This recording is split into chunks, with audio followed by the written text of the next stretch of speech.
Welcome to week 2 of the Ribbit Tribune NFL edition. First off, we're going to be awarding our Bullfrog Award of the week, which will be given to Daniel Jones. And honestly, I wasn't sure who I was going to give it to this week because there was a lot of people I could have gave it to. Also, I could have given it to Jonathan Taylor, but the reason why I'm giving it to Daniel Jones is because I was honestly going to give it to him last week. And then the fact that he's had 2 good weeks is honestly amazing to me. So I'm definitely giving his ass the award this week.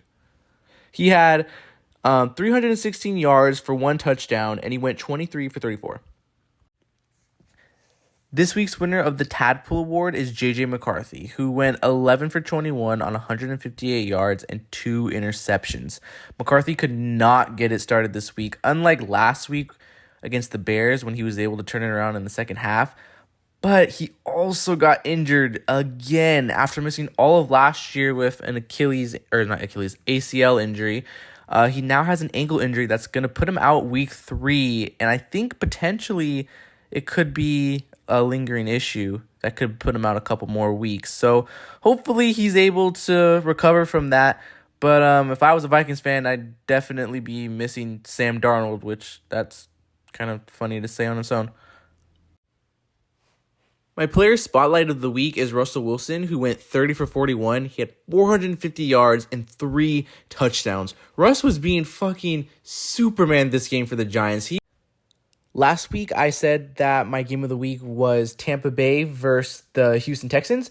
And honestly, there was a couple games this week that could be considered the game of the week, and this definitely was one of them. I mean, the 2 offenses came out strong, both throwing for touchdowns on the very first drives. Then the defenses came in, and those D-lines were not letting anything happen, really. And then the run game for both teams also was going strong, too. It was like old-school football for the majority of that game until the very end. Baker Mayfield had 215 yards and 2 touchdowns. C.J. Stroud had a good game, 13 for 24, 207 yards and a touchdown. Nick Chubb actually had a pretty good game, too. He had a touchdown, 43 yards. Not too bad for him. Nico had a bounce back with 52 yards and a touchdown. And Bucky Irvin also had an amazing game. He had 71 yards. And Mike Evans was the leading receiver for the Tampa Bay Buccaneers. For next week, I have the Chargers taking on the Broncos as the game of the week. That should be a really good game. And tune in next week for week 3 of the Ribbit Tribune NFL edition.